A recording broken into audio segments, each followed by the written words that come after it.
And what I want to say, just based on my years and years of experience in this field, is that that's simply not the case.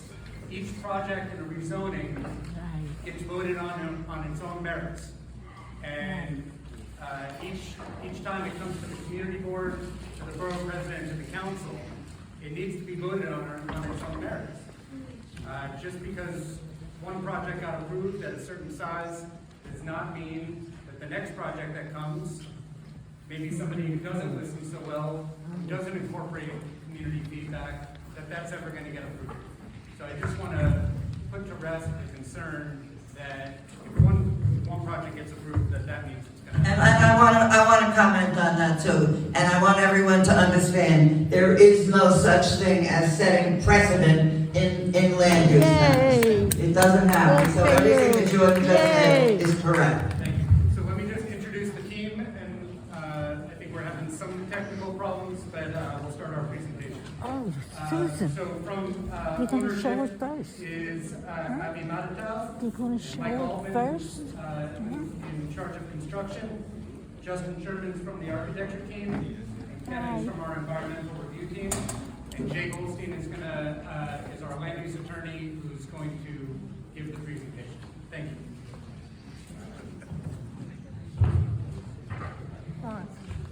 Timmy liked what I wrote.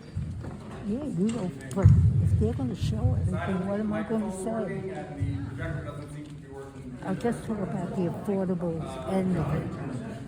Here's the tricks. Get closer to the mic, please. Speak loud. I'll speak loud. I'll project. You'll hear me. Unfortunately, I also. Well, let me say one other thing. I'm the chair here. I don't want anyone else at this meeting telling anybody what to do. Thank you. So we're here tonight on behalf of the Madatav family to discuss the proposed rezoning of 77-39 Vleigh Place. There in question is the corner property between 78th Avenue, Vleigh Place, and 71st Road. 77th Road, sorry. The development site itself is an odd-shaped lot. You have 90 feet of frontage on 77th Road, 219 feet of frontage on Vleigh Place, and 171 feet of frontage on 78th Avenue.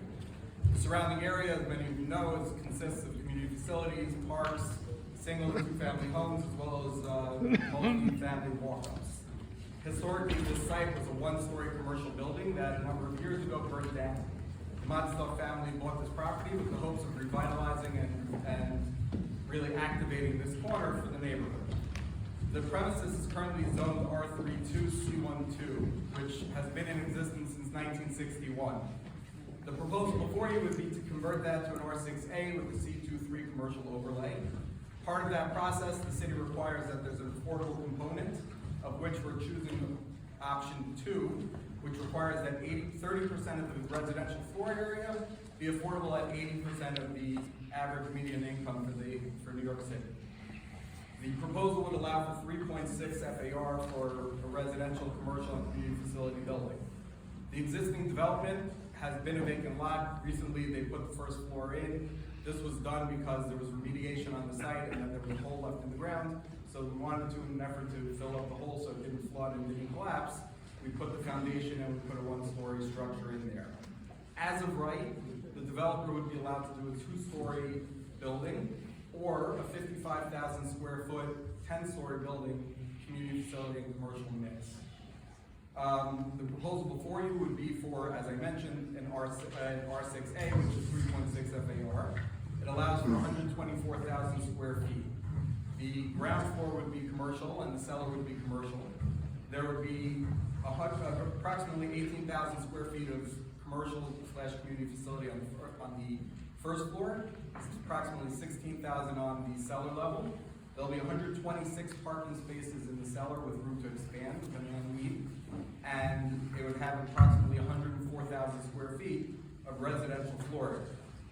In response to many of the comments we've heard over the last number of weeks, the developer has actually taken upon himself a commitment that we've confirmed today. The commitment would be that in lieu of the 8-story building or 124,000 square foot building that was able to be built on the site, he'd be capping the building through artificial measures through a restricted declaration, which is routinely used by council in rezoning by City Council in rezoning matters to artificially cap the zoning, even though the underlying zoning that would be approved would allow for a larger building, we would artificially reduce it and we would cap our building at 6 stories. It would be 5 stories, and then at the 6th floor, you would have setbacks along all the frontages. That would result, and since this is new, I apologize, we don't have the final numbers, but that would result in a 6-story building, approximately 100,000 square feet total. But it would significantly reduce the number of units from what was proposed at 119 to be somewhere between 80 and 90. And in response to many of the comments we heard from the community board, from the community members, in lieu of the one-bedroom apartments that we'd be having, we'd be increasing those numbers to have a substantial number of 2-bedrooms and larger 2-bedrooms than was originally proposed. And so by doing this and capping the floor area and capping the building, the developer is actually losing approximately 21,000 square feet of buildable floor area, reducing the building by 2 stories, in excess of 25 apartments. We'll know the exact number once we're able to reconfigure the 1-bedrooms into 2.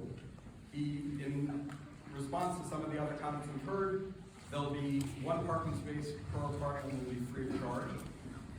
Originally, it was, as with many buildings, it was proposed that the parking would be rented out, but it would be 1 space per unit, free of charge. And he's including a loading dock in the building as well as additional elevators, so that deliveries won't clog up the street, but they'll be able to pull into the building and deliver through there. So unfortunately, the projector is not working, and we can't show you the renderings of the building. The renderings that show the building as it's designed, the building as it's set back, and really would have illustrated the proposal and illustrated what we're proposing to do to, really line and activate this corner.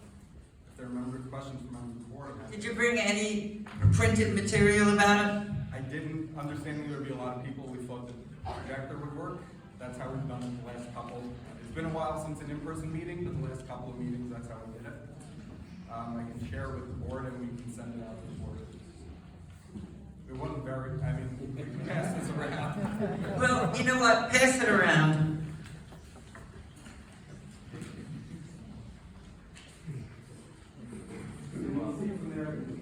Ah, they can't show it. They can't show it.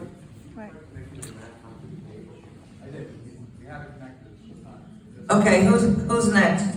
So you'll see from the renderings that are being passed around, the building is designed in a U-shape with a substantial amount at the 2nd floor. There'll be an open grassy area as well as rooftop grass open area for the residents of the building.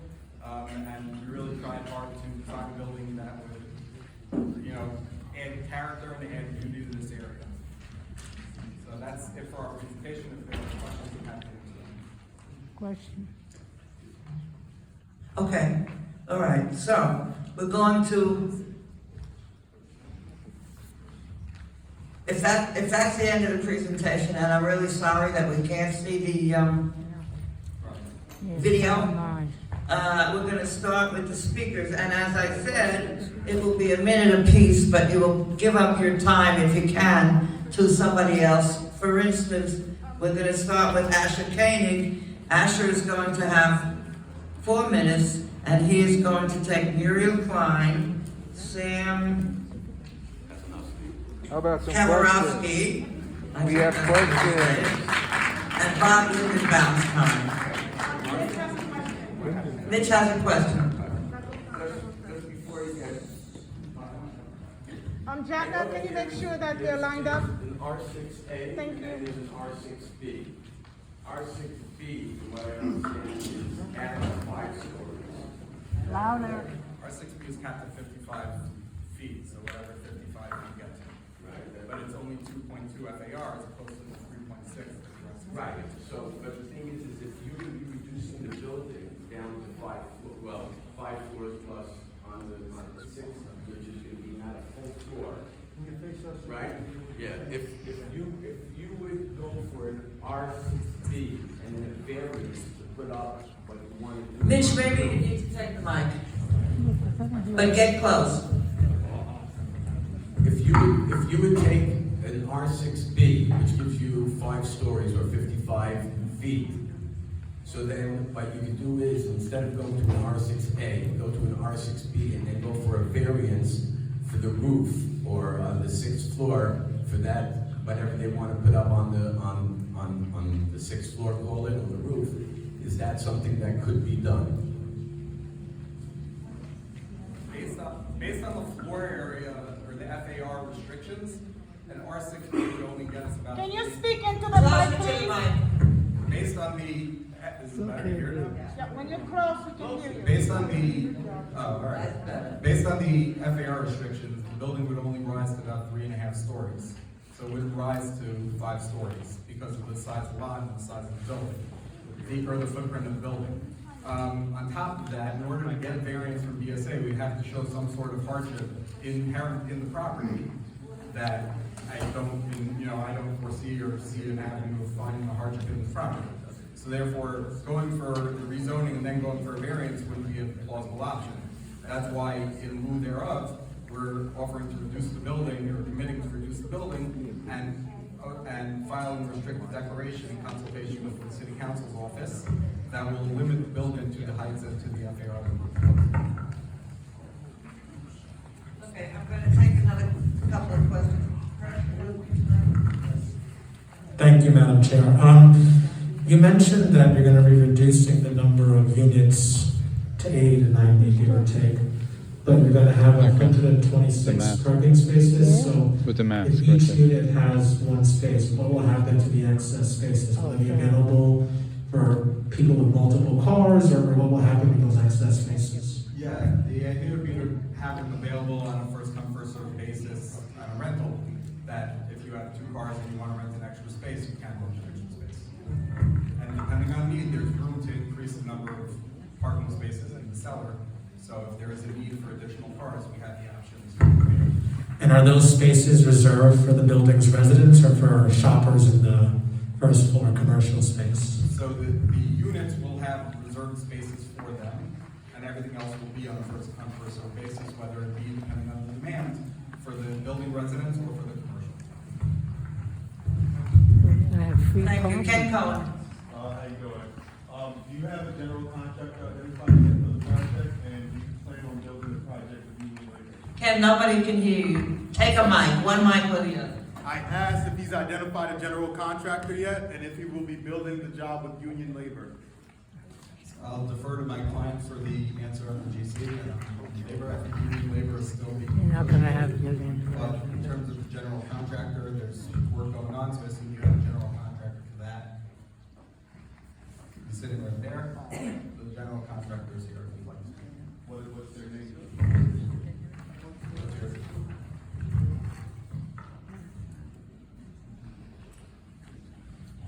Hi, good afternoon. The company that we work with is QBH Construction, licensed and registered in New York City. The project has been completed to the 2-story that has been Can't hear anything. allowed without a single violation. We can hear you. Fix the microphone. Quiet, please. Hey, this microphone from this lady. We can hear you. Can you speak louder? Take the microphone. Switch microphone. Can you hear me? Yes. The company we're working with is QBH Construction Corp., licensed and registered in New York City. We have completed the 2-story building as of right, as an improvement in Department of Building, and we've done it in the last 6 months without a single violation. And do you use Union Labor? We are an open shop. We don't have any other mandates. We work with the alliances, with anybody that wants to work, any race, culture, color, experience, inexpensive, expensive. Doesn't have as long as union there's insurance help. and, they have There's no union help. qualifications. I know. We don't That's gonna be a discriminate. big problem. We have every kind of trades and whatnot. Okay, Mark, Come thank out you. with a You big want to bag. speak? Well, should I use my school teacher voice? No. Who's talking now? Come on.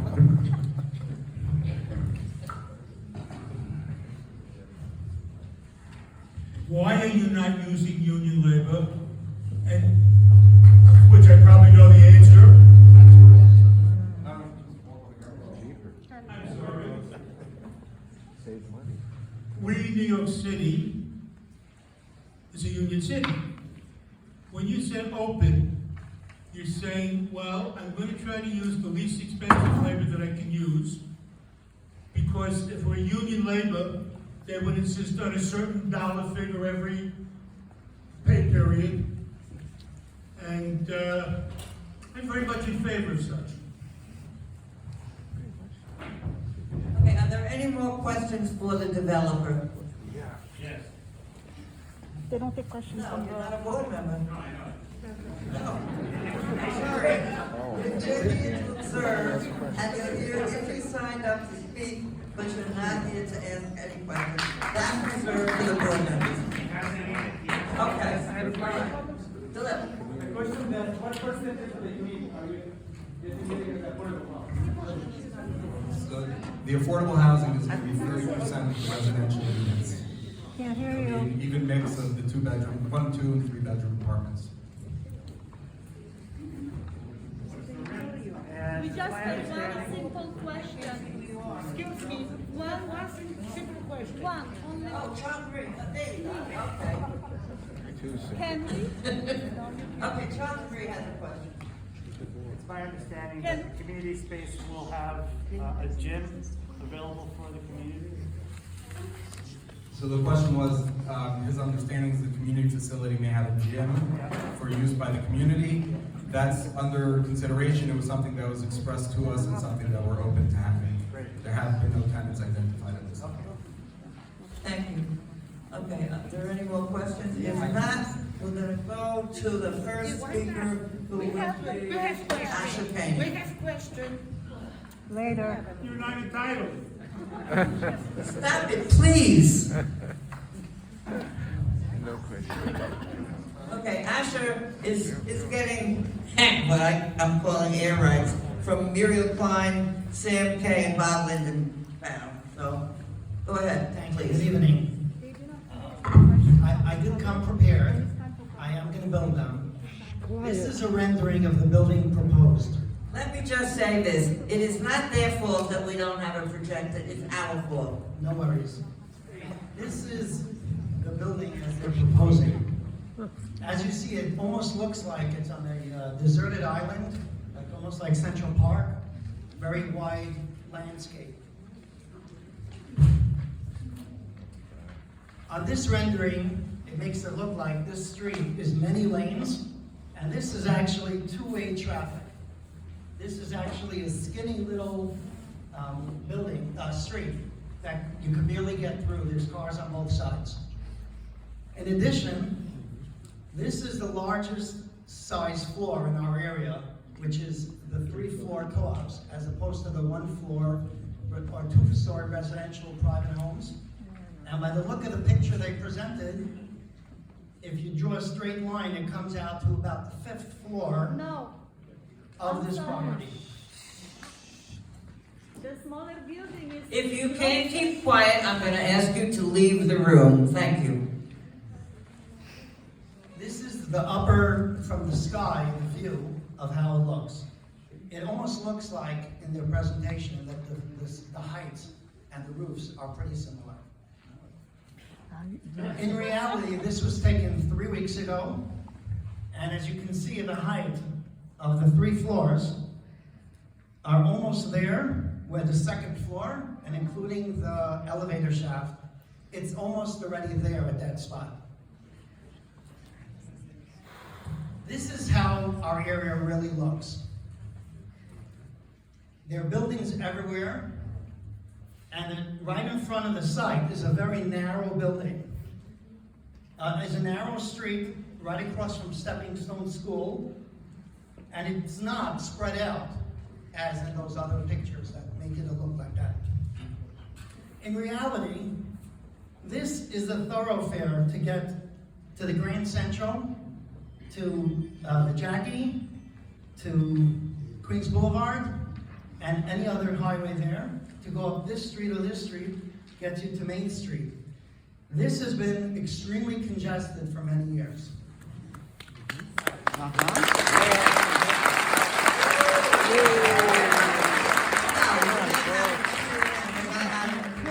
We're just listening to the subject matter, please. In order to get to the public school right over here, Most traffic is coming through here. Some mornings it takes me to go from this spot to my block, which is right here, 12 minutes, around 8 o'clock in the morning.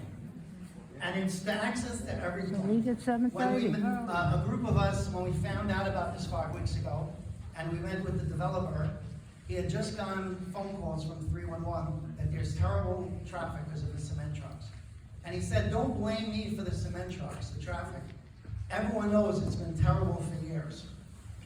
We also mentioned that if you put an 8th-floor structure here, which doesn't belong, someone's gonna buy this building and try to put up a 7th-floor structure. He mentioned to us, you don't have to worry, I've been trying to buy it and they don't want to sell now. That was, and Mitch Lisker, one of the committee members, board members, was present during that meeting. The reality is that this building has 4 floors of lower level already built and a foundation that can hold 12 floors. That is typically not done in zoning until you have the community support, the community board member support, Donovan Richards, the borough president, as well as James Gennaro, the councilman. It would be unwise to do that in a typical scenario, to spend all that money unless you expect to go through with the process, no matter what. Everyone here came because we believe the community board does have a voice. We are presenting because we know that this is something that puts danger to our community of 3 floors and 2 floors, and we need your help to oppose this process.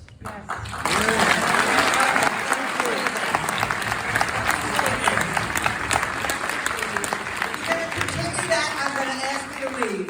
Deputy Inspector, if this continues, I'm going to ask you to clear out all the people who are not following the rules. Thank you. Now, what was I going to say? This community board, as in the city of New York, all community boards are only merely advisory. We do not make the decision, we just advise. If people who are in power want to take our advice, that's fine. If they don't want to, there's nothing we can do about it. So let's make that clear. Question. Okay. Question. Now, No, I'm gonna no, you ask the can't. people who you So I am spoke for to say whether they're in favor or opposing this project in a word.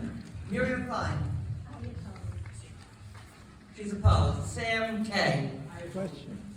Are you Sam? I am opposed. You're opposed. Okay. And the last one is Bob Lindenbaum. I oppose. He's opposed to. Okay. Thank you very much. Now, the next speaker will be Ethan Cobrae. And Ethan is going to use the time for Rook Amsel and Stan Norwalk as well. That's you. Who is that? Is that your friend? Good evening. Thank you for the opportunity to speak in opposition to this terrible project. I'm a real estate litigation attorney. I also have a graduate degree in urban planning. But that's really unimportant tonight. What's important is I've lived in this neighborhood for more than 40 years. I don't think that there are many people in this room that can say that they've lived in this neighborhood for as long as I have. Some, but not. Okay, In my neighborhood. maybe a little bit more than I anticipated, but I've been living here for more than 4 decades. I know this neighborhood, and I know most of you. I make 2 points tonight. Point number 1, the application before the community board in the ULURP process right now, this is not an application about a building. This is not an application about fancy shops on the first floor. It's not an application about parking spaces or even traffic. This is an application to rezone one small parcel of land in a quiet pastoral neighborhood from an R3 to an R6A. That's the application, that is the ULURP application that we are dealing with tonight. It's not about a building. It's not about misleading statistics and numbers. It is about setting a dangerous precedent, and it is about bringing overdevelopment to our neighborhood. And why? so that a real estate developer can make more money. And that's okay, nobody wants him to lose money, but not at the expense of our neighborhood. And that segues to my second point.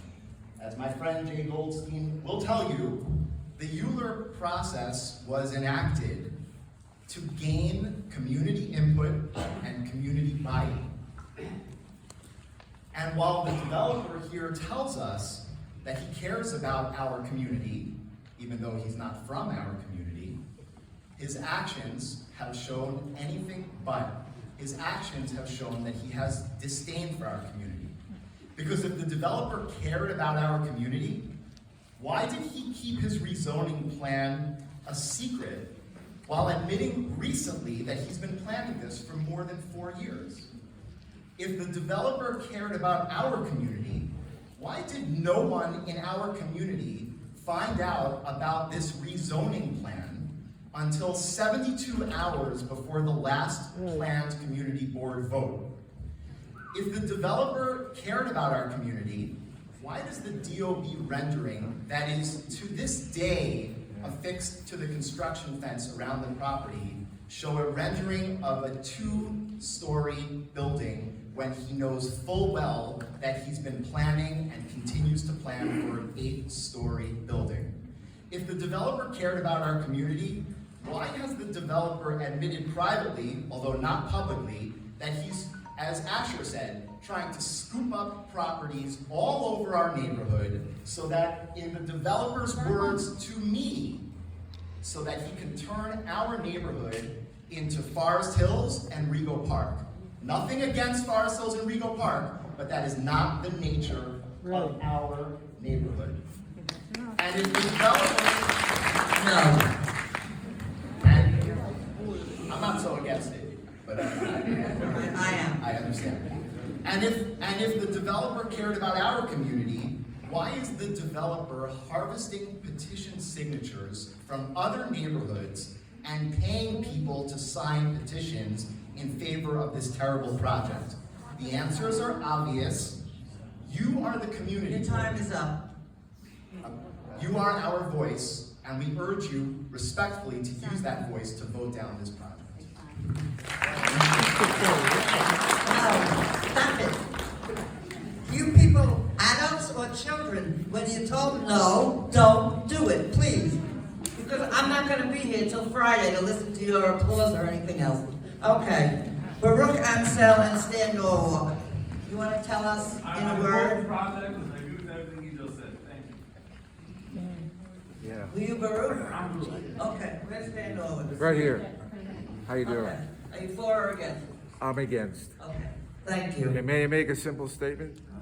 Is it going to be the same as we No, just no, heard it's going to from be a these people? 30-second statement, I guarantee Okay, you it. got 1 minute, and I hope it's different. Well, But it please is. take your mask off because we can't hear you. Okay. I've been living in this neighborhood for 20, 30 years.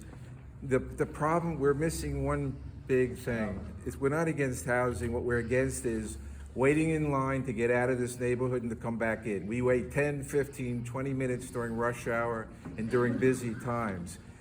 And I'm not against the project. I'm against the impact it's going to have, which is waiting and waiting and waiting to get out of here and to come back. And that's basically what I have to say. Thank you, okay, okay. I understood that there were some changes, that it's not gonna be 8 stories and certain other things that we heard here tonight. Can you elaborate on that a little bit, please, but not much? Yeah, as mentioned, we've committed to reducing the building to cap it at.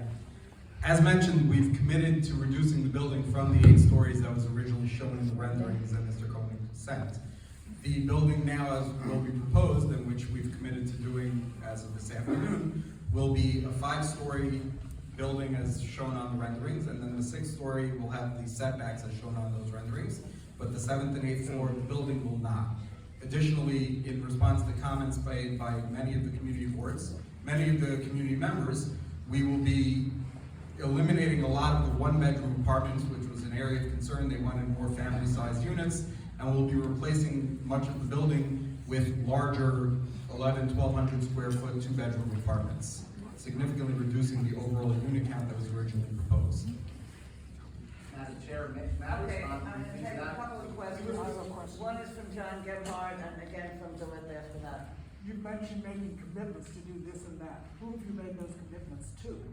We're making them tonight, and we're saying that we'll put it in restricted. Yesterday, but who do you make them to? We've been speaking to members of the community. I'm making the commitment right now on behalf of the developer that we will enter into a restricted declaration in consultation with the city council member and the city council office, and we will file that restricted declaration against the property, and it will cap the building at a 6-story building with certain other provisions that we will be negotiating, and once we have the final numbers. No, 5, I'm confused. Didn't he say 5? What he just said 6? I know. So you have made a contradictory statement. What is troubling to me is initially you said, well, we had 8 stories building planning, but now we're reduce it. But then why are you asking to change the zoning so that in future you can build the additional floor? So I think that shows the ingenuineness in the statement. So now, because unfortunately there's no zoning district in between the R6A and the R6B that I discussed with Mr. Lisker before. So in order to achieve a 6-story building, we have to have the R6A zoning, but we'll be filing restrictive deck against the building that will artificially reduce us to approximately 2.9 FAR, a 6-story building. So we can't have an R6B, or we can't have any other district because it doesn't exist, wherein we can achieve the building that we're committing to reduce to. Okay, and now I have a question from Heather Idell. Oh, I don't know that. What? Heather Idell is good.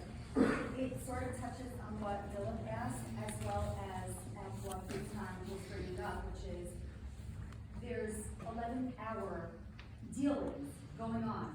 There's no communication with the community. I wasn't told about this 11-hour deal from 8 to 6. I'm on the community board and I live in the community. I wasn't told this. Was anyone else on the board told this? Here we're getting renderings, we're getting all sorts of papers, we're seeing the papers that you just gave us. However, it's disingenuous because we're not being told anything. You're telling me this now, but what are you going to tell me tomorrow? Or what am I going to hear through the grapevine tomorrow?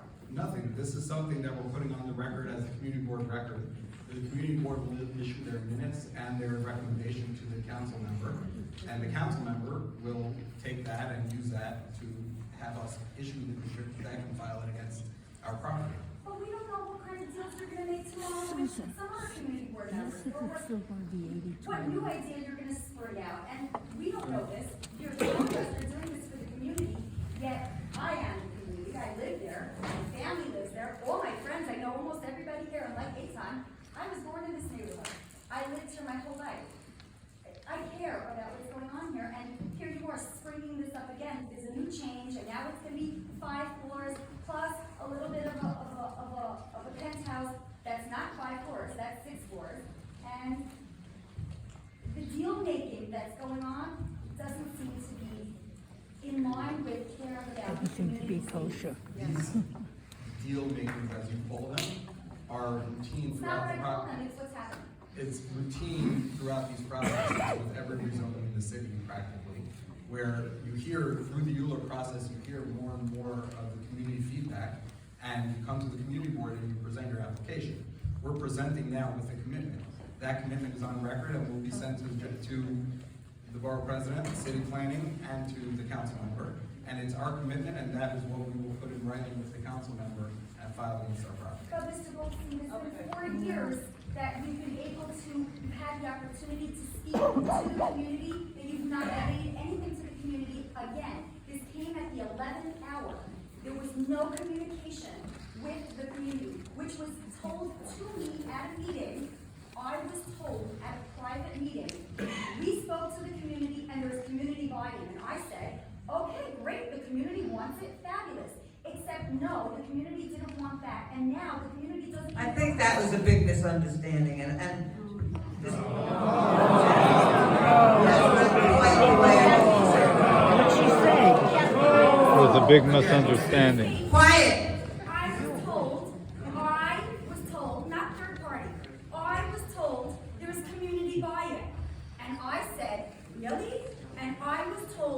Yes, there was community buy-in. So I said, okay, there's community buy-in, everyone else is happy with this, even though I had questions. The community likes this idea, terrific. Then I came back to the community and I was attacked. Oh my God, we never even heard of this. Okay. So this is not Okay, true, I I'm sorry. think there was, yes, a misunderstanding. It was the area one. Stop it. It was area one. That's enough. Enough, because you're getting a reaction that I will not tolerate. Hirsch, did you have a question?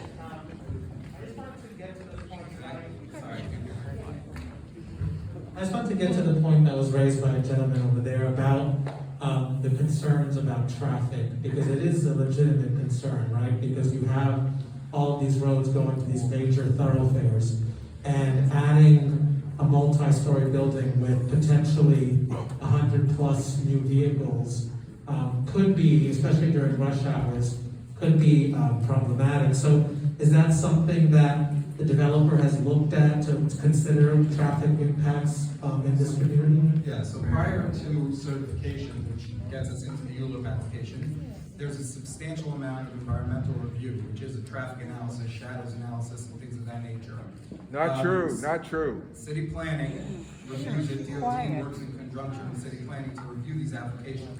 The EAS was reviewed by the city, by their traffic experts, and it was determined that the building would not have a negative impact on the neighborhood. Not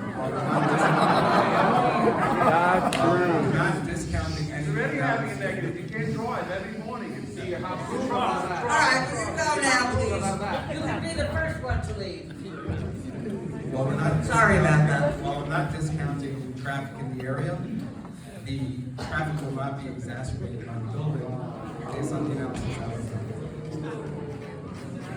Kevin Farnsworth. Yes, Brad, you said that you made an agreement to restrict the housing and so on. That is civilly enforced, is that correct? That is civilly enforced and will be filed with the Department of Finance against the property. Which civilly enforced means that people will have to personally take legal action at their own expense. It's not enforced by any government agency, is that correct? DOB will have that on record and won't let us build higher than that. They have in many other areas, and that, and people have, and civic associations have spent hundreds of thousands of dollars resolving that civilly. And I spend a significant amount of my time dealing with deed restrictions and restrictive decks as well, where DOB does catch it and doesn't prevent the building from being developed. Okay, Susan Cleary, did you have a question? Yes, please. Are you going to maintain your 30% affordability? Yes. Great, thank you. Okay, if there are no more questions from the board members, there are a few questions from the board members. Ken Cohen? What's the time frame on completion for this project? We have another 5-6 months of the ULURP process, then it goes to DOB for 5-6 months for inspections, for permits after that, for review of permits after that, and then the GC, how long of construction for the rest of the building? A year and a half. Okay, I am now going to call on the people who signed up to speak, and once again, I'm going to remind you, you have 1 minute, but if you're going to say exactly what anybody else said here, just tell us whether you're opposed or in favor. Thank you, I'm starting with Jeff Copley. question for the board members You left, okay. Shalom Steiner. Point of information, please, as I was coming in, I commented to whoever was sitting at the table. We can't hear you, go to the mic, please. I commented to the person who was sitting at the table that there might be people who don't have any skin in this game, that they don't live in the neighborhood of the project, and they might be friends or co-investors, and hearing their opinions obviously is a little bit different. I live a block and a half away from the project, and the person at the table said people will be obligated to say where they live. Okay, is that so? people cannot be obligated, but I will ask everyone who's on this list to speak after Shalom Steiner, who's going to tell it, already told us. It's been said before. And I'm at 76th and Vleigh, and I see traffic from Union Turnpike backed up to 73rd Terrace.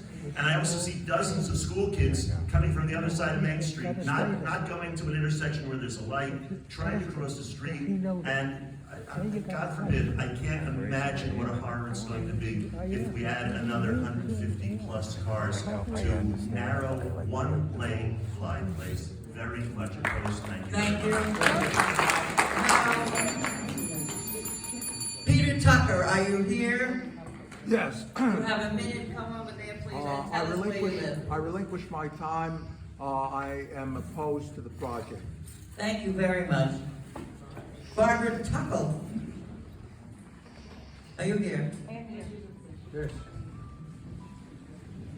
You have 1 minute. And the next person is Luis Torres. Please get ready so we don't have to take too much time. And then Alvar and Nubia Gutierrez. Good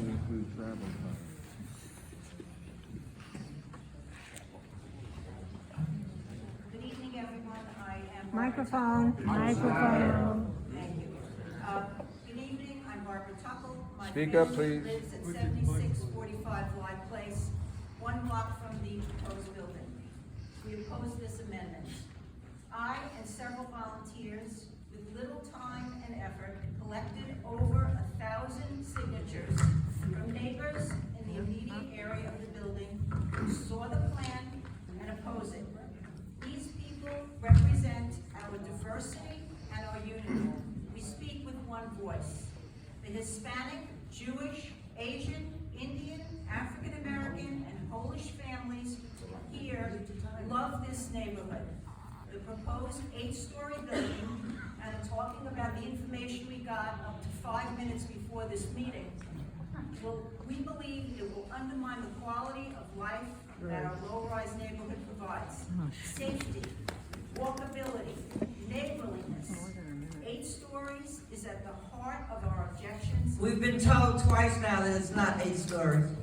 With all due respect, I'm responding to the information that we got right before this meeting, and not to give us clear information so that we can process it and discuss it is wrong, and it's disingenuous.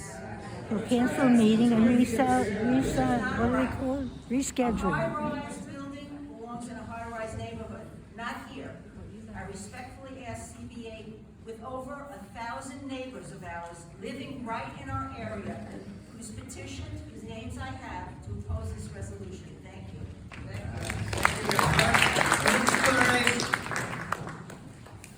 Excuse me, are you submitting the petition to the file or no? I have copies, and you can look at it after the meeting. I have all the copies here.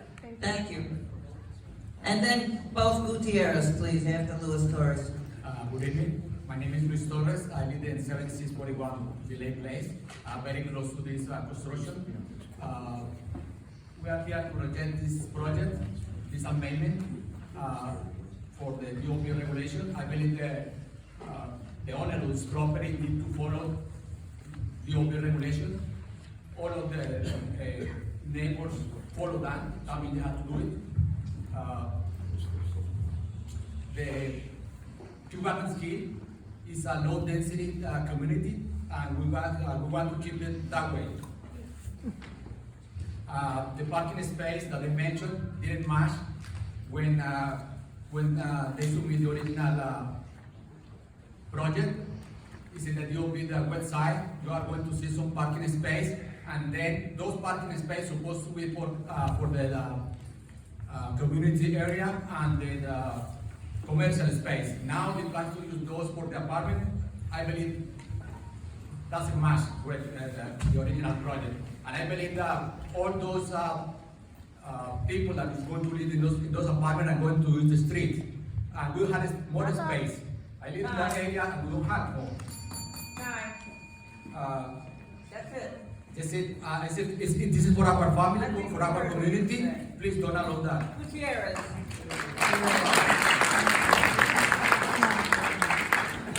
Alvar Gutierrez here. Is Nubia Gutierrez here? No? Okay, we're moving along. Navia, then Jan Desai, and then Fanny Romero.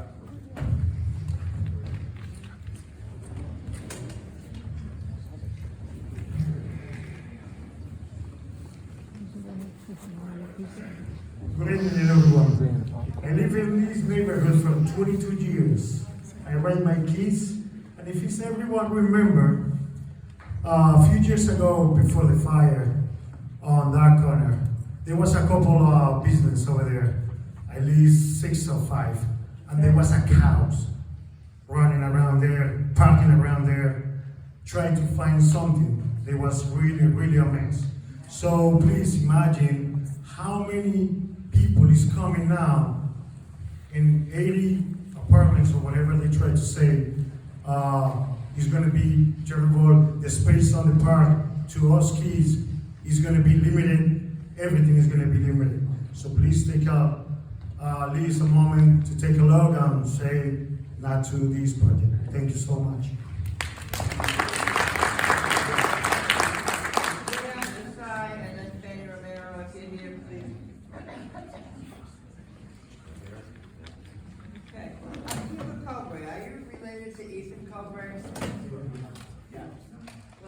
Would you say precisely what he has said? No, very different. He is my father, but very different. So I know I might support that. For the sake of time, can you guys come up so we don't have to wait for a minute for you to walk to the podium? David Frankel, Jimmy Escobar, and Jose de Vilma. I too am a 40-year resident of this neighborhood. I live 1 block away from this development. I'm a very experienced developer myself, and I've put a number, multiple ULURP processes through, including the Lander College for Men, which I developed, designed, and constructed, as well as Mississippi Utility Assurance and other community facilities that are anchors in this neighborhood. In doing so, I held focus groups with the community. I introduced this to the community the first opportunity, and they had an opportunity for input. Not the type of opportunities going on like 60 seconds, okay?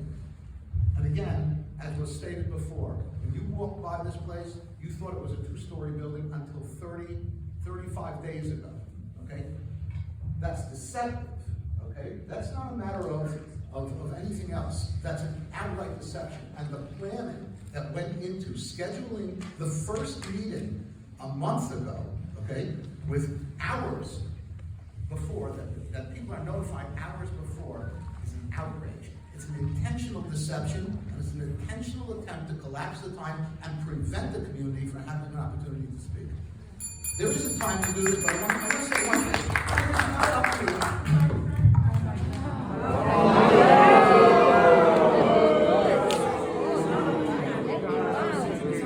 So very nasty. I'm giving you a minute and 15 seconds. The minute was up. I gave you an extra 15 seconds to wrap up. I'm sorry. Yeah, that's very polite. Oh my God. Yeah. But it's the detection lady. The decision is not made. I don't have time, obviously, to list all No, of you have the 1 minute. all of the deceptive, even with that, okay? I don't have time to list all of the deceptive practices that were undertaken here. But I will say, I'll tell you this in terms of the decision process. I am very familiar with MIH, okay? Everybody here should understand that if you're going to support it, you better read up about it. It's not what you think. If you think that you're going to get sweet colo couples in here, then you don't know anything about it. We're But giving you an extra 30 seconds, sir. the important thing is that this community board advises, it doesn't make decisions, just as the chair said, and nobody sitting here does it. The council makes those decisions. Right. Your council member is fantastic, okay? We supported him vigorously for his reelection, and we will support him again, and I'm asking you to support him again, and I'm asking him to return the favor by vigorously and robustly opposing this.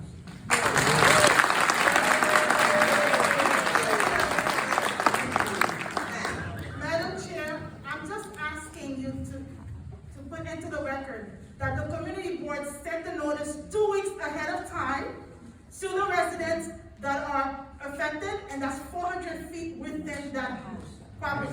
So people who live outside of the 400 feet may not have gotten it because they're not the ones that we're required to notify. We're required to notify 200 feet from that location, but we sent it out to 400 feet. So I want to make sure that we have our notice that was sent on time and was given to city on time. So when people come here and say that the community board gave them information 3 hours before, that is three days before, that is not true. We sent certified mail to the buildings that surround that area, and we have proof. Because in the past, people have come and have stated we failed to notify them. For this project, I am the district manager for the community board, and I'm the one who's responsible to send the notices. So I want to make sure that the office, which is just me and Jackna, are not blamed for not notifying the community, because we have. Thank you. Did everyone hear that? No. Mark, I asked people not to clap, and I asked Deputy Inspector to ask people who are clapping to leave. Do you want that? Okay, everyone, there was notification as required and must be said here tonight. It is simply not true. Now. But they're missing the point that most of us don't live in that. No, I'm not gonna, you heard what she said, if you're gonna disagree with it, no. No, Jimmy Escobar. Jose Perdomo. Thomas Zaleski. Maria Manzano. You are? I'm David Frankel. I live on 137th Street. I've been living in Kew Gardens Hills in excess of 50 years. My partner is Bernie Schaffer, who many of you know. Before I begin, I just want to clarify one rumor that's going around. I want to publicly tell you that neither Bernie nor I have any financial interest in this project. We are not the attorneys for the Macedoff family. We only represented them in immigration matters 25 years ago. We have one reason why we're behind this project. If you look around the neighborhood, you'll see we have a lot of elderly people. On my block, there are 10 couples between the ages of 70 and 80 and over. There are 7 widows. These are people who, sooner rather than later, will be looking to get out of their houses, but they can't, because there's no place to go. If you want to remain in Kew Gardens Hills, there is simply no apartment for you to move in once you've been living in a house. Now, many of you are not my age, and you're not thinking about getting older and about the difficulty of moving out of your house. But you have parents who are about my age, or will be my age. And if you want them to live near you, and which many of them will want to, or they want to live near you, there's no place to put them. You can't take your parent who's been in a home and place them in a one-bedroom, one-bathroom garden apartment. It won't work. So my sole purpose in supporting this is because I want to have a place where I can live and I won't have to move out of my neighborhood, as several members of my synagogue recently did because they could not find adequate housing when they sold their houses. Thank you. Yay. Thank you, Thank you. Okay. Alan Sherman. Boo. I'm sorry. It's okay. It's my fault. I'll make this quick. Queens County has approximately 2.4 million people already. We would be the 4th largest city in the country. And as far as land mass, we're not even in the top 100 of counties. We're small, we're overcrowded. We need no more housing. Build up state, they need the people. Remember back in 2020 with COVID-19, they said it was spread because of over-density, too many people. We don't want that in our neighborhood. Not Look at Forest Hill. I testified at Community Board 6, and there was a developer there who said, "Oh, they got to build large buildings, why can't I?" We don't want that. No large buildings in Kew Gardens Hills. We're not Forest Hills, we're not gonna destroy our neighborhood, and we're not downtown Flushing, which is, I'll watch my words, with what they did to Flushing. I've been here since 1974. I remember these neighborhoods being family friendly, low density, fun places to be at. Not anymore. You drive, already? Everybody wants to hear more of what's there. I'll rescind my time. Mayor Lally. Mr. Perdomo was skipped. He was all right, fine. I'm trying not to curse. Anyways, I was born in Astoria, but was raised nearly all my life in front of the construction site, currently taking form. Most of the windows are right in front of me. I was there when its old form and memories vanished in a 5-alarm fire that filled my home and plenty of others with smoke and clouded the neighborhood in disgust. I saw the embers, the empty pit, and a picture of what was to come. 2 floors. Cool, we get 2 floors of businesses back and some offices to boot. Possibility. Gotta love it. Definitely can't say the same for this new plan forming before my eyes. Saw the picture of what they want to build.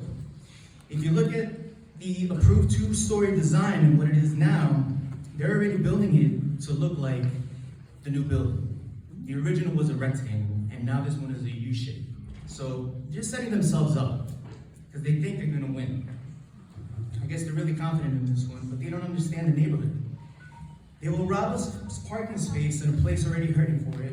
They will rob us of calm in a place that is in a 2-block radius, already holds a church, high school, special needs preschool, and elementary school, and a middle school to boot.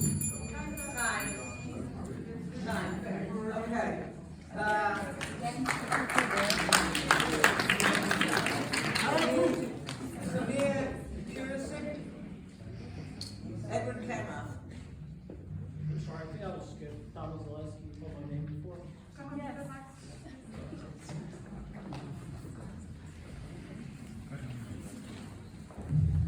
Who are you? Thomas Zaleski, I live on 78th Road, 1 block away from this development, and I've been living for the past 3 years in the neighborhood, very lovely neighborhood, and as I was walking through the street where this development is being put together, right from the beginning, as the gentleman before stated, there has been a huge hole, which clearly states and shows that from day one, it was deceptive to propose a 2-story building. From day one, you could see that structurally, this building will be higher than that.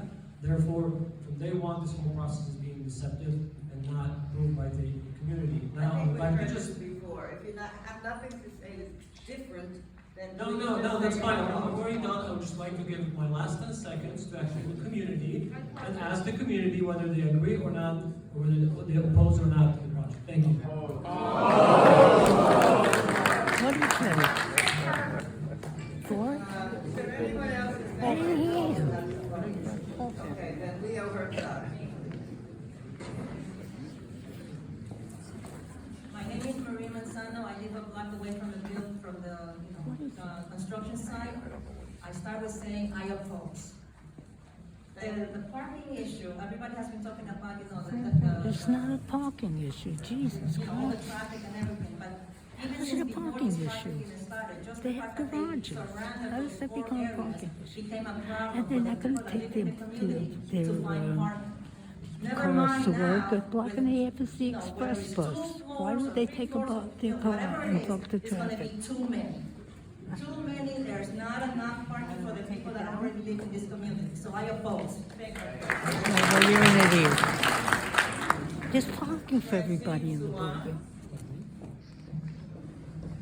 Ascertain, parking, Christina Dukowska.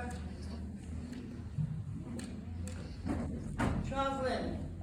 Yes, I wanted to give 10 seconds to Ethan Colbry. You want to say your 50 seconds first? For your 50 seconds Okay. first. And I wanted to reply to the Could you write the 2-bedroom. mic, please? And remember, you have a minute. I wanted to reply to the 2- and 3-bedroom garden apartments that supposedly don't exist. They're all over the neighborhood. I live in one. They're within a throwing ball's distance of where the building is expected to go up. They're all over the place. There's not just a few. There's probably well over 1,000 within less than a half a mile from that exact building. So that's a complete fabrication, that statement. I live in one myself. I know many people who do. Also, I just wanted to say it's very simple. No to the rezoning.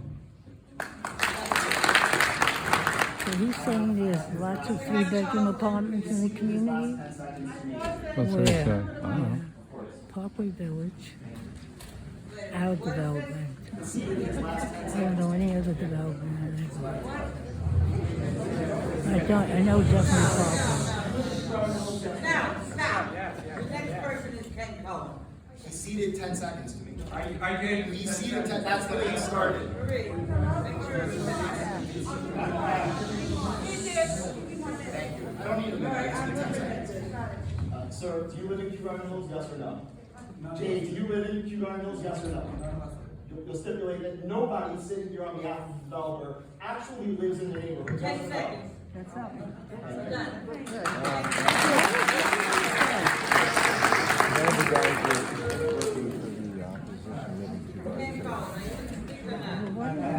They're developing.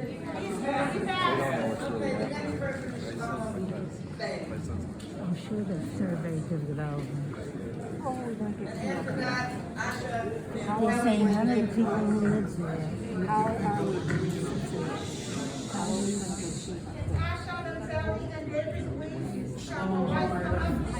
I live on 71st Avenue, just blocks from your house. Our beautiful Kew Gardens Hills is straining at the seams. Across New York State and City, people have been leaving for other states. Our neighborhood is loved. More of the residents stay. Why? Because we're not just a place to live, we're a community. Our leaders, our residents, police, health providers, essential and non-essential workers are interwoven. We work together. We care about one another. We create a diverse and nurturing place to live. At the same time, our infrastructure is stressed, our parks overcrowded, parking limited to non-existent, our crime increasing, Con Ed having rolling blackouts as more people are crammed into a small area. Growth is important and good, but not a destructive growth, not the short-sighted erection of an oversized tower that will inevitably be followed by more and more oversized towers that will result in overburdening and toppling so much of the good that has been cultivated over the prior decades. This rezoning can destroy our community. KGH Civic Association unanimously opposed the project. You are our voice. Support and care for our community and vote against the rezoning.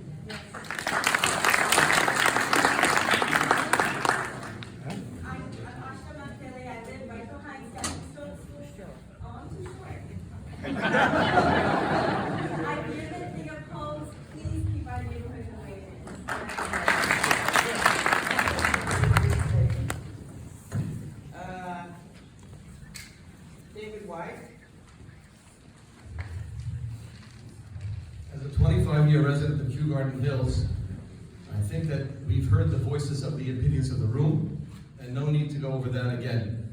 I do think, however, that we ought to take note that we are trying to fit a square peg into a round hole. The form of Euler, the form of zoning and spot zoning is not the correct form by which this process should be taking place. This is the perfect candidate, irrespective of what was mentioned by the attorney, for a variance application. And the reason for that being, within a variance application, every single one of the negotiated points with the community, which are well respected, can be put into the plan and can be confirmed by both the Department of Buildings, Department of Finance, and everyone else that's involved to ensure that they are adhered to. Restrictive declarations, we all know, full disclosure, I'm in the business and I've sought rezoning myself in my lifetime successfully. Restrictive declarations have not yet been drafted, and this board is not yet prepared to make a decision based on the restrictive declaration. I think it should be withdrawn and rebrought back to the Board of Standards and Appeals as a variance, by which point it can be closely monitored. Thank you. No, they could be doing that. They could be. I would ask you to bring her behind her. What'd you say? Take your mask off. Thank you for allowing me to speak. My name is Jane Keenan, I'm the Assistant Executive Director of Stepping Stone Day School. We are directly across the street from this building. Although we don't oppose commercial building, there's always commercial building there, or the two-story building that was originally proposed. Our greatest concern is the safety of our children in this neighborhood.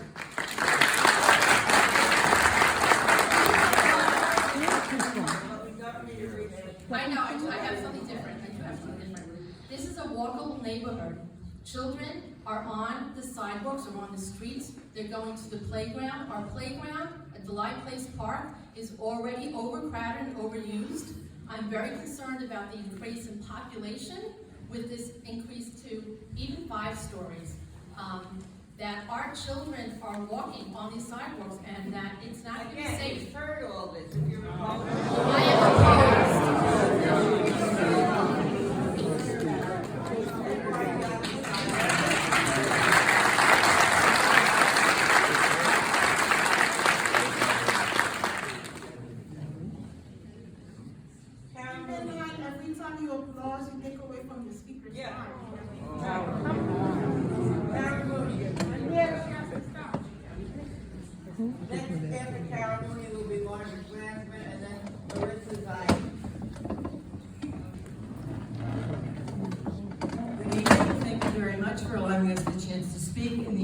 full disclosure, my full name is Carol Mooney Hennessy. I'm very opposed to this project. The developer, the people who are working on the project so far, in my opinion, have proved to be very poor neighbors. There is a great deal of traffic and noise going on all hours of the day and night, all week long with regard to this, and I don't think that speaks well for the developers and what they're intending on doing. I strongly oppose this. Others people have spoken more eloquently than I about other factors. Thank you very much.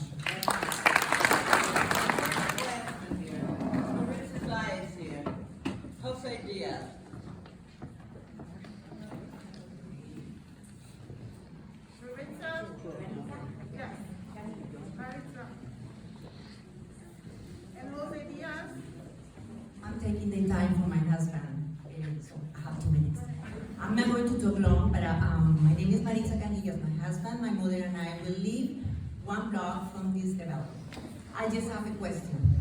If you are vegetarian, and if you go to a restaurant and say vegetarian restaurant, and then you enter the restaurant, and they have only meat, they have beef, they have pork, and they say, sorry, we only have a little piece of broccoli, you say, I didn't want that. We are not asking for that. So it's the same thing. All of us and our neighbors, we ask for peace, for a quiet neighborhood. Otherwise, we will move to Manhattan or we will move to Forest Hills. So you are trying to develop something that we don't ask for. Number one. Number two, you're saying that you're going to have apartments, affordable apartments. When we bought the apartment, we had an interview because they had to go and look for every single detail.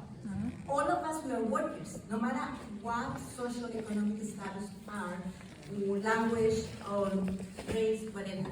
All of us, we are workers. So we want the same thing. What is the status that you're going to request when you are going to educate people on those affordable apartments? That's all. Thank you, and I'm opposed to it.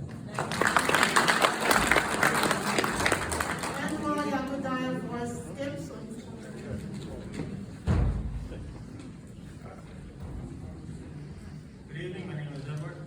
Louder. Can you get closer to the mic? Pick it up. Is this better? Yes. Excellent. I'm going to read so I don't lose my train of thought. Many of you have brought relevant points today. I want to bring up a point as well. I am a member of the Party Jewish community. We came to this community roughly about 25 years ago. I would also like for you to know that I administer the Hawaiian Jewish community.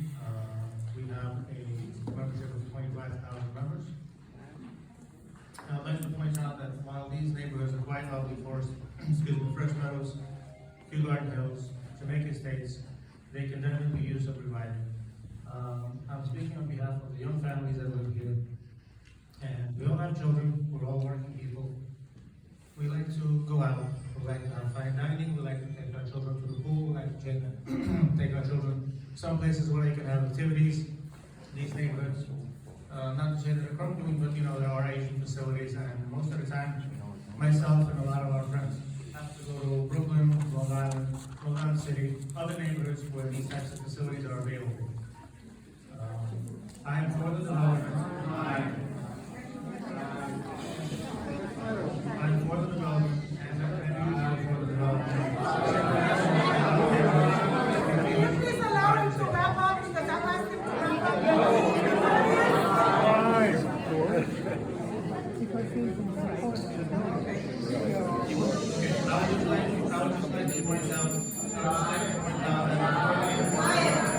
Hey. How rude.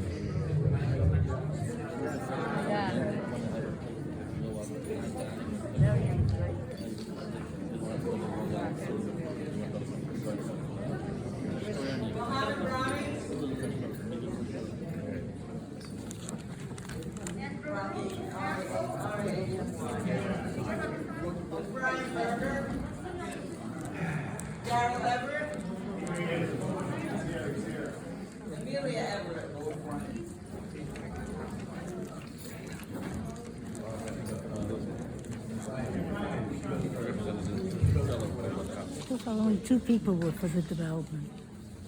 Are you Darrell Everett? She is first, she was skipped. What's your name, please? My name is Marsha Glansman. Maritza went before her. Yeah, we were standing there together, our names are similar. Okay, all right, just, Okay. Good evening, thank you for letting me speak. I am not one who speaks in public, and this has been very sad for me to hear this. I want to just stress the deception that has gone on with this project. We were so happy to have a two-story building, and everybody was very happy with this. There is overcrowdedness. I'm a 40-year-plus resident of Kew Gardens Hills, and I love the neighborhood. We love the homey feeling. We love the closeness. We have friends from all different nationalities. I live right across the street from one apartments, and many people, many nationalities live there, and no one is happy with this. And no one wants it. I have a school on my block. It takes me 20 minutes to get down my block so I can get to the highway every morning. I'm a teacher in Bayside, and I cannot get there because of the traffic to go down my own block. And this is going to add to the congestion. I'm only a block and a half away from where you're building this, and a two-story building is not an 8-story building. And please know that the foundation is already laid for an 8-story building. And this is wrong. It was thrust on us by deception, and I have to oppose this very strongly. Thank you. Frank Berger, I'm a long-time resident of the community, as is my own family. First, I want to thank the board for your wonderful work that you do, and I know it's a thankless job. And you'll excuse me for asking everyone to applaud you. Yeah, I'm getting deaf in my own. and we know we're not getting paid for it, so continue, please. I just want to say that this is a project that's 2 stories of right, and to file for a variance for an 8-story building and then say that you're compromising at 6 just doesn't make sense. Why don't they ask for 20 stories and then say compromising at 10? I think 5.5 or 6 stories is way beyond the density that's required here. I echo the sentiments of one of your members who questioned before whether the enforceability, and I'm a real estate attorney, I do represent developers, and I can echo that the restrictive declarations are not going to be enforceable once you have that zoning. And also, I know there's no legally, technically precedent for other density, other tall buildings in the area, but once it's there, it's bricks on the ground, and it's going to be, as someone said before, it's going to look like Forest Hill before we know it. No, not in Forest Hills. Thank you.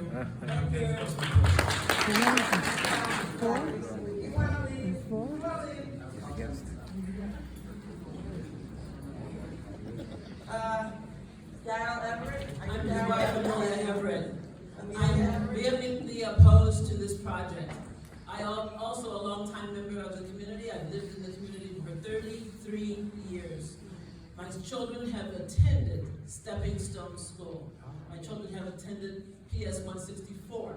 I'm also concerned about the impact that a population, an additional population of 100 families will have on our single public school in the community.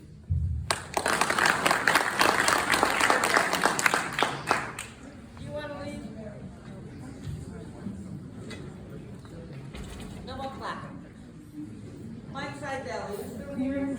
I'm still here. Well, now it's your turn to speak. The next person is Jeffrey Saldo. Please get ready to come up. I'll be quick. I'm Mike Seidel. I've lived in this neighborhood for 67 years. Anybody else say that? I sat on this board for 18 years until 5 years ago. For reasons which I can explain to you privately, because 9 o'clock they gotta close the door. Because of time gap and all that, they didn't want to answer, come to me to the side. I am for the project. Okay. Thank you, and next is Jeffrey Saldo. Yes, I am. Well, I've lived, I beat you all, I've lived in this neighborhood 70 years. I went to PS 164 and graduated with, so I'm going for 4 years ahead. There's something called the zoning law, LAW, not rezoning. That is a fallacy. We've been nothing here but lies and greed from all of you. Yes. Build it in your own neighborhood, keep out of ours. It's a quiet, beautiful neighborhood. I live on 76th Avenue and 137th Street. Laws are laws. Everyone wants to change them. There's a reason they were made laws. Keep them. I'm opposed. Well, back to your own meeting.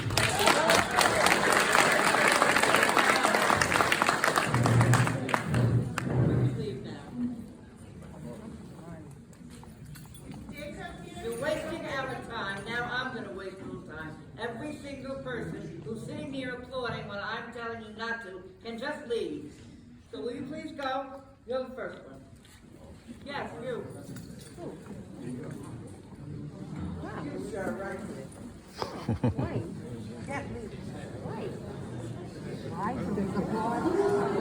I said don't clap and you keep doing it. Thank you. Okay, Jacob Akron. Jacob here. Rabbi Mira. Rabbi Mira, are you here? Anthony Mampella, Kelly, you're related, right? Okay. But he's not too short.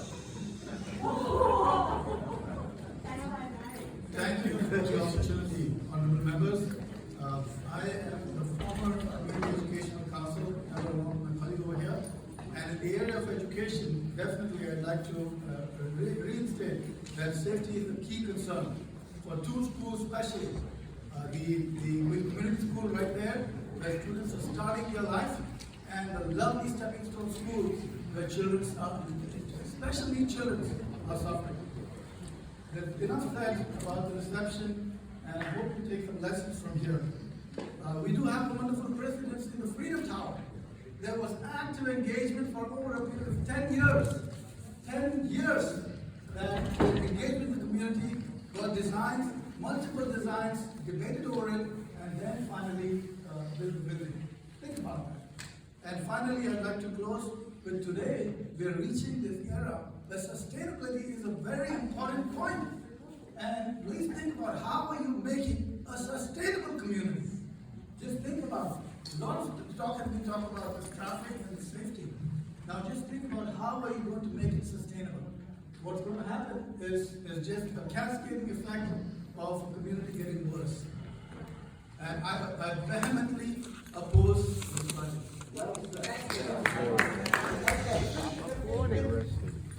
And then Israel Peskowitz, and then Tim Rosen. Are any of those people here? Well, then we're moving right along to Susan here. So Susan, when you get up here by the mic, just take it in. You want to take me on? Yeah, I'll take you.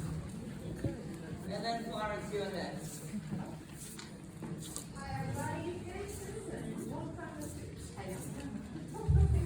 You all received fabricated information. You're talking to the microphone. We can't hear you. You all received fabricated information on which you made your decisions and held opinions. You have judged the building to be unsuitable and unacceptable for the neighborhood. You have decided that the building is inconvenient for you. Affordable housing is necessary in Queens and is in Kew Gardens Hills, part of Queens. Now I'll give the rest of my time to Florence Fisher. I'm going to stand for it. 38 minutes remaining, and 38 seconds remaining and 1 minute. Hi, good evening. It's been a wonderful evening. Anyhow, one of the couple of things that have been missing in this whole dialogue is that these people, the developer, is willing to build affordable housing, which is sorely needed in Queens. And he's willing to make 20% or 30% of that building for affordable housing. Shame on you for not allowing people to have a roof over their head that they can afford. That's number one. And the issue of the traffic is such a bogus issue because the luxury, wait a minute, let me finish. The issue is the following. The luxury part of that building, those people are not going to be driving to Manhattan because a block and a half away is the express bus and the bus to Queens. And they will not be taking their car. You know they don't take their car, you're very close. Hennessy. On Shabbos, I'm living in this neighborhood since. I'm pausing it until you quiet down so she can get a chance to speak. Because she was very quiet, people allow her to speak. I'm living in this neighborhood 65 years, so the gentleman beat me by 2, okay? On Shabbos, there's no traffic in the neighborhood. All the cars are parked. During the week, the people will be going to work. And I guarantee you, as I'm standing here, that they will take the express bus rather than buck the traffic. I mean, you're very rude. You're very rude. I was quiet when you spoke. You give me the same consideration. Shame on you. You don't drive it, that's why. You can If leave. you are there and you're driving, you I have to give her more time. You Because can she leave. doesn't even want to use her time. That's not fair. Come on. two more ladies gonna do it. Be courteous. Have respect.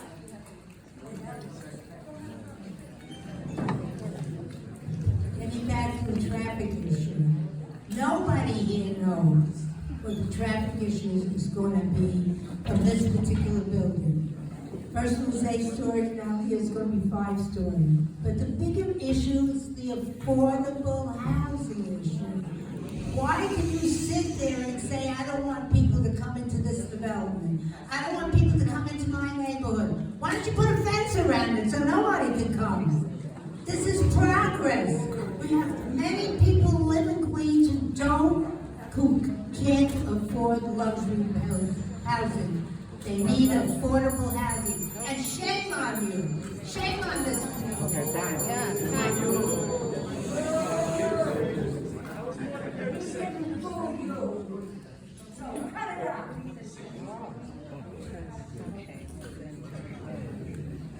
Okay, thank you very much. That ends the public participation portion of the development meeting. And now,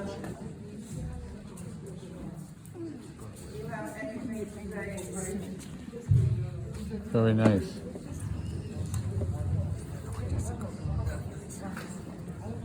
I just thank the board for coming out tonight. I thank everyone for their concerns. Those concerns should be. I thank everyone for coming out. Now she has the mic. I thank everyone for coming out tonight. I thank the community for coming out and raising your concerns. Those are concerns that we hope the community board will listen to, but also I hope the community board will listen to the information that we've presented and the commitments that we've made on behalf of the developer this evening in response to many of the concerns that I've found. Thank you very much. Thank you very much. Okay, I'm going to call the question because we still have an agenda to go through, and I want to get to the minutes so we can get to the resolution. No. I'm sorry, can I just say a couple things to the board? No, we need a motion first, and then you can say a couple of things. Does anyone want to make a motion to approve this application? Mark Hagan. Mark, are you making a motion I or make not? a motion to approve it, because someone's gotta do that, but we can't vote. Correct, that's what I'm asking for. I move that, we approve whatever the number is. I don't The number is, whatever the number is, it is U210128Z for zebra, F for Mary, Q for Queen. know. 7739 Vleigh Place. I second. Okay, now we'll have discussion. Ken, you wanted to say something? Yes, to my fellow board members, I just want to, I don't know who's voted for or against the project. However, I think it's important, a building of this size, if it does get voted in favor, that we strongly encourage that this developer must build union. As you all are aware, Local 3 is a very strong labor union that is in our community. It's important that when projects like this are built in our community, which we share with Local 3, that they hire locally and hire the members of our community that are part of these trade unions. If they can't commit to voting union, I will vote no on this project. And to the fellow community members that are out there in the audience, I understand that you're upset about the process in which this project is being done. But housing is needed here in New York City and in Queens. Affordable housing is needed by families in New York City and in Queens. And nobody wants to take the burden of changes in their community. The part of Community Board 8 that I live in looks nothing like what it was 36 years ago when I was born. Communities are continuously changing, and we have to learn how to adapt with that. And we don't adapt by shutting out changes. We learn how to work with them, and we learn how to invite new people into our community. This is not the destruction of your community. This is potentially the ability to welcome new families and new neighbors into your community, so that your community can continue to grow, continue to thrive, and continue to evolve the same way this city and this borough is continuing to do so. So with that, if they choose to build Union, I will support this project. Don't fly. Well, I'm sorry, can we make an amendment to the motion? I don't know, that depends on the maker of the motion. May I speak? Yeah. I spoke before and I asked a question vis-a-vis union employment. In order to live in these houses, people have to make a reasonable salary.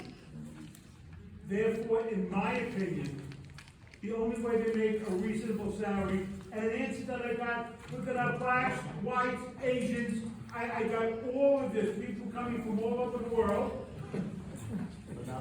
but not from a union, whether it be Local 3 or the Carpenters Union or whatever it is. How will I go and live in these buildings, if it's approved, without having livable wages? And if you can't commit to that, I cannot vote for it either. Livable wages. Yeah, with regard to the union, it's just something that. I agree to the amendment to my motion.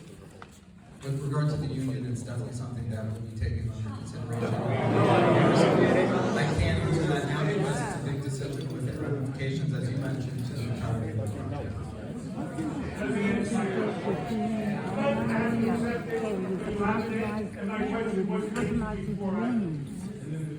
And that was Local 3. Martha!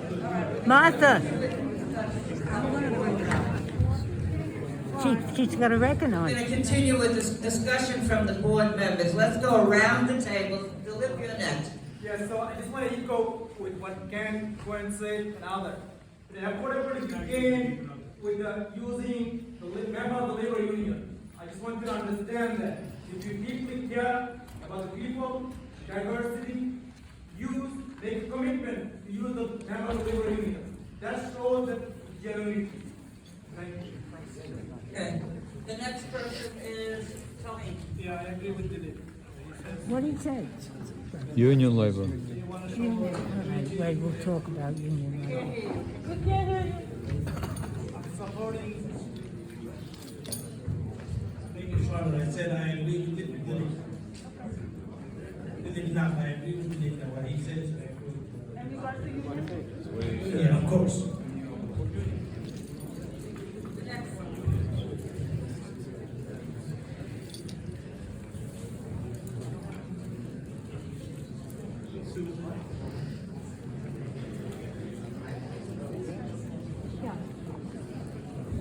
We have a building in this community called the T building.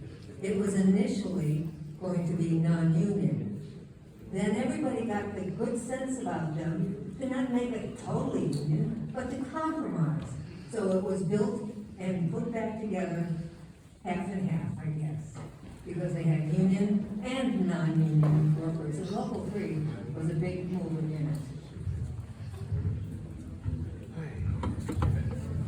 If I may, Madam Chair, on this matter, this question.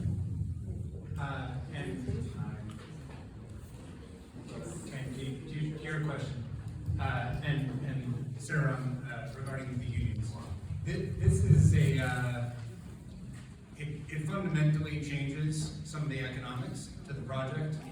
We hear what you're saying. I've seen bids from on projects where a non-union company bids against a union company, and the difference in price is not that much, which means that the developer is pocketing all that extra money as opposed to taking it out of the workers. So I've seen bids, I've been part of the process, and it doesn't change it that drastically. The bids aren't that much different between like union and non-union. So what we can commit to you is, and I understand you have to make a decision, you have to make a vote tonight, and I respect that. We are going to go back, we are going to look at what those numbers look like. And to your question, I understand how it impacts your vote. You cannot make that commitment tonight. We are listening to what you have to say, and we're going to go back and look at the numbers and see what can be done, with the recognition that this is something that's important to many members of the, and I respect your position on it. And we're going to take a look into it. Thank you. Okay, Joshua Vleigh. Yeah, as an attorney, I can tell you I'm somewhat concerned about the fact that the board is being asked to consider this project and proposal here without anything in writing. I mean, I understand that it's going to be in writing, it will be in writing, but there's, you know, as Yogi Berra once said, it ain't over till it's over. So that's the one thing that I would like to see, is something in writing from the developer agreeing to those agreements which have been recently enacted and entered into and agreed by the community as a whole. Good. Thank you. Madam Chair, if it's so requested, we will give you a letter tomorrow affirming the statements we made, commitments that we made tonight. Thank you. Okay, so, what questions do you have?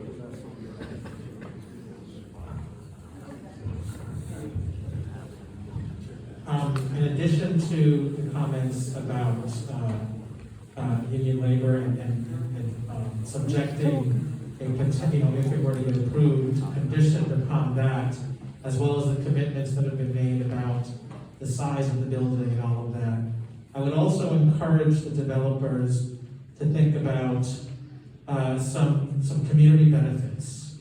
Think about improvements to the park right across the street that is heavily used by the community, by the children of the community, but also the space for community use. Think about, is there opportunities to expand it? Understanding it impacts economics, I get all of that, but think about ways to serve the community that you're trying to build a structure in. I would also look to ensure that that space is made widely available for community use and not limited to certain organizations or certain friends of the developer or whatnot. So I really encourage and would ask that our motion also look at some community improvements that are attached to a potential motion, potential approval by this board. So we would commit, and we can commit in writing as part of the letter to the board that improvements to the park, there would be a commitment to improvements to the park, and working with suggestions from the board and the community on that community facility space. We can do that. I'll try to be very brief. One of the original things said about the developer was that this is on its merits. That generally historically has been true, but as we discussed at many of the last board meetings, there's a national push to eliminate those zoning. You're gonna see these little kids. I drive by there every day. It's like I see it. You have to see them, they take them every day to walk So in the atmosphere has changed quite a bit. It's not good for them. One of the things that, to my understanding, is also clearly that this is not an approval of this building with or without any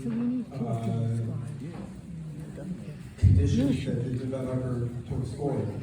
There is nothing after the zoning is changed and finalized that he couldn't sell that property to another person, and that new owner would withdraw and build something out maybe back to the 8 stories that they were talking about before, I don't know. Oh, I'm not that's saying ridiculous. that's the plan, but it is certainly possible, and by approving a zoning change, we're approving a zoning change, we're not approving this building.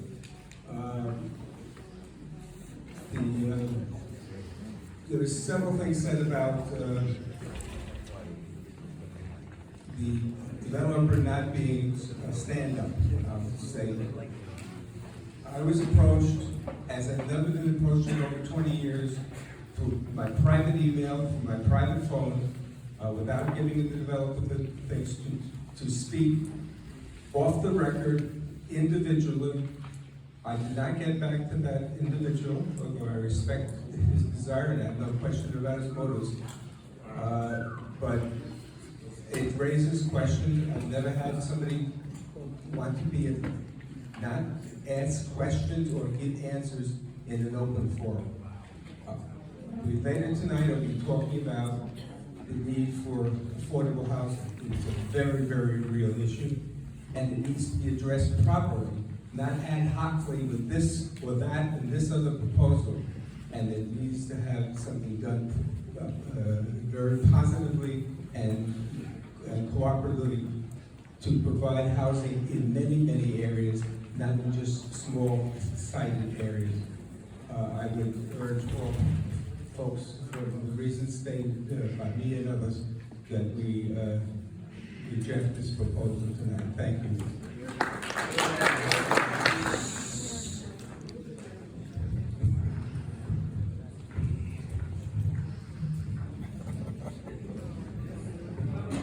First of all, thank you to the entire board for coming out here tonight. Thank you to the entire community for coming out here tonight. Everyone here is a parent or a working person who has a job tomorrow, has to get their kids up tomorrow. So thank you all for taking the time to care about your community.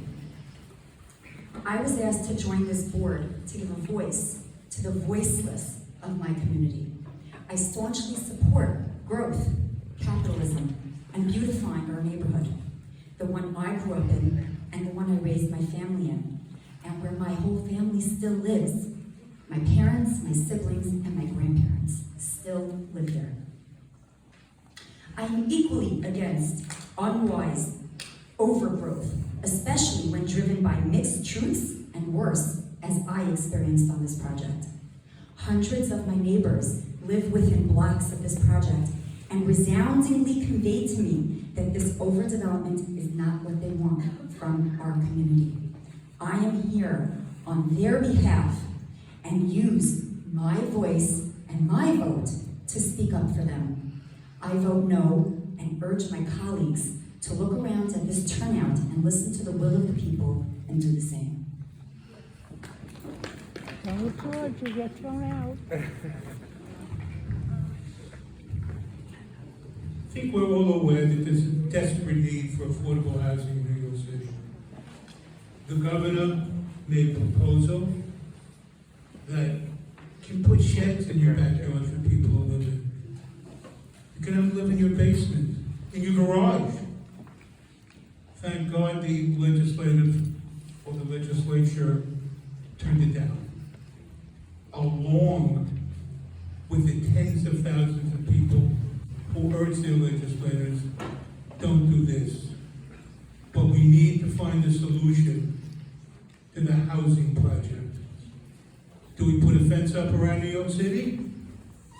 You know, I think a former president wanted to do that on the border with Mexico. Right? Now, I'm not happy with the presentation, and I told you before, I intend to vote against it. But we must all put together some type of ideas to improve and increase our housing. We're going to be living in acres.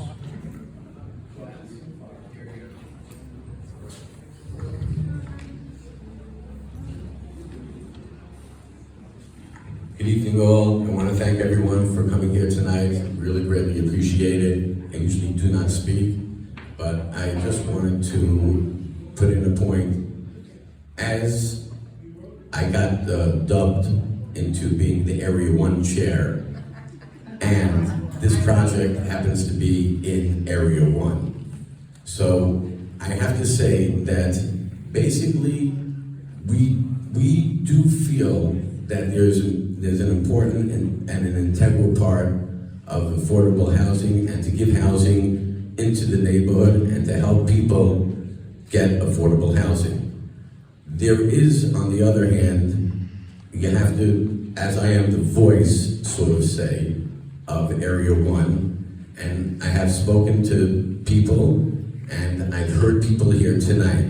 So I do have to say, all we have to do is look around and see, what do the people want? It's not what we want, and I happen to be, I would love for something like this to be in the neighborhood, but we have to hear the people. We are for the people, and that is what our job is. So everyone, you listen, there were pros and there were cons, and everyone has to feel for themselves how they feel, what the room was like, and what they thought.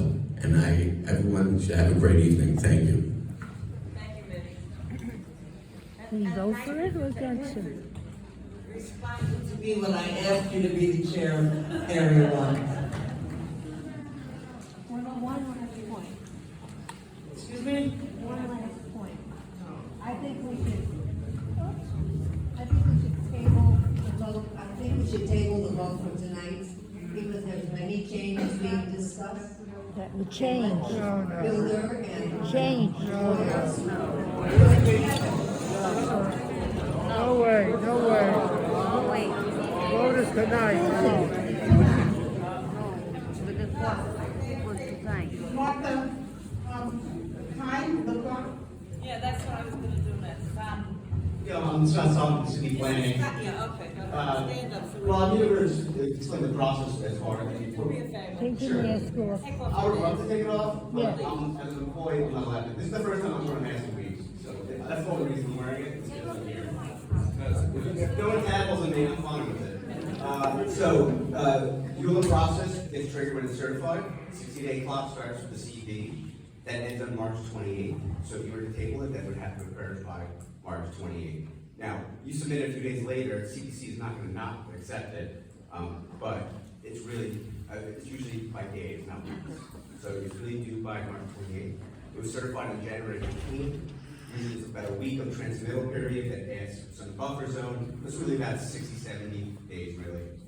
So that is already going to pass by March 28th. So we have to do it by March 28th, which means we have to have another meeting. If everyone is agreed by, if this board, we'll have to take a vote on it. Yeah. And, There's other opportunities for the community board and the community at large to make comments. The CPC hearing, after this period, there's a 30-day review period for the borough president. They will hold a hearing. After the 30 days, there's a 60-day review period of the city planning commission. I work for city planning, part of city planning, not the city planning commission directly. Definite We support them with technical analysis. Our job as city planning is to make sure that application is complete, not go relying on it. The application was complete as far as the application materials required. But there is additional review periods. So this is not your last time to make a comment. No, it's only the first one. This is the first time, as Jay said, there's 4, 5, 6 months left on it, depending on if every period of review is used to its last day. They need to come forward with Based on what Scott just said, Mark Lincoln, would you be willing to accept tabling this motion until up to March 28th? Or would you consider not accepting it and then everybody has to go to the borough president when they have their public hearing? I'm sorry, does that mean, Madam Chair, that you're gonna call, or the need to call another? Yes, it does. Yes, it does. Before March 28th. By Monday. Which is Monday. We wouldn't be here when they do They have to come up with a definite proposal. That's correct. It's So are illegal. you accepting it or not? Mark, if you feel you can't accept it, just say no. It's illegal. Fine. Okay, then we're gonna vote now. Can I ask a quick Vote question? now. That's me. Is there anything from the filer's side where they can possibly maybe withdraw and resubmit so that we can table, and that gives us more time to take into account what we've heard, and for them to properly come back with, all the corrections that they suggested. So what? So the applicant is entitled to You don't know what the you're talking about. the You don't process know. to get a certification. Applicants, the community board is supposed to make their review, their recommendation by the 28th. The CPC hearing, when they would be listening and considering that, would be wouldn't occur probably a month or two after that. Again, 38 DP, another 60 days for the city planning commission. So the ULA process has to be followed, and it's a city law, or per the city charter. So to discontinue it, and if they were to withdraw it, which is not, they're not required to do so, that would require them to start from the very beginning of the pre-certification process. But that began years and years ago. When they filed their application and the corresponding environmental documents, that happened about 2.5 years ago. When they were filed, that was essentially made public then. I'll do a little plug for our zoning application portal. You can go tap.planning.nyc.gov. You can type in your community board and you find every filed application. This was known as a different name prior to that, but it was still available online. So it was certified on January 18th, but the filed application dated back about 2.5 years ago. So I just want to make that clear. These were all made public over 2 years ago. But the restrictive covenant is not. They changed their application dramatically. I can't speak for the applicant, and I'm not going to speak for anyone. Okay, so that clarifies a number of issues, and we're gonna take the vote now. Jacqueline, would you be kind enough to call? Yes, they're doing that. Good. We voted on the motion that Mark Hagan made to accept this view of application. If you want to vote in favor of it, vote yes. If you're against it, vote no. I just want to check, the motion was not amended to include the No, the union motion stuff? was not amended. To include the union stuff? Is that what it is? No union. Yes, it was. Yeah. It was amended. Amended to union, Right. to the union vote. I didn't hear that. Yeah.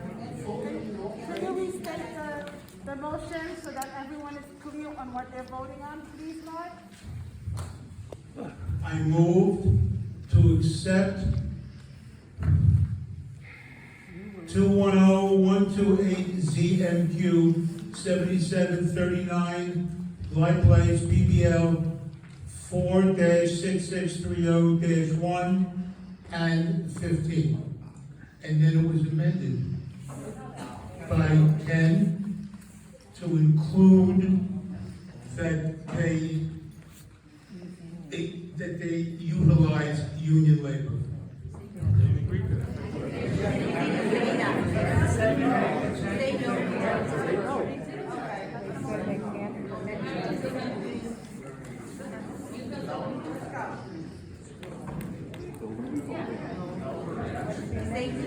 Please, I'm about to take the vote. I need silence because I'm the one responsible for transcribing the minutes. I will appreciate some silence, please. Thank you. Ahmed? Benedictine? I vote no. Brown? Black? No. Sean? No. Cleary? Yes. Cohen II? Yes. Davido? Dino Sentis? Eisenstein? Foley? Forrestal? No. Freed? Fulton? Gallagher Jr.? No. Gebhardt? No. Gennaro? Glickman? Yes. Why is she allowed to vote? Habib? No. She's got Aiken? conflict of interest. No. Causes the council. Hannibal? What bullshit is that? Hirsch? Konigsberg? Lasasquez? Lisker? No. Maggio? No. Mayor?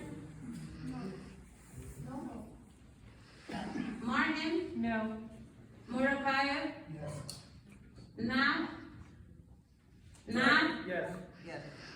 Rabbi Netanel? Asharov? Yes. Perek? Yes. Feldman? Yes.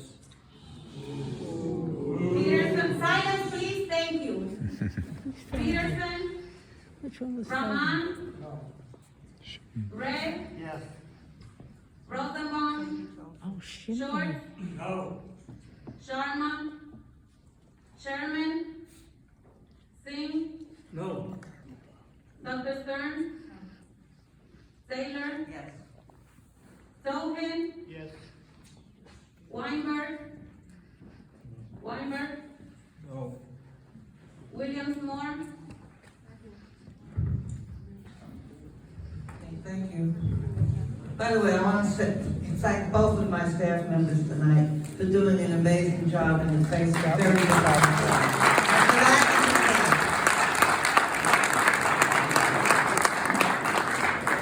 Martha. I have a conflict of interest. Did they tally it? I have a conflict of interest question. I have a conflict of interest question regarding one of our members who happens to So who won?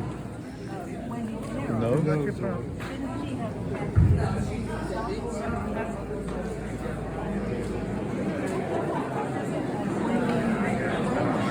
The nose won? The no won, right?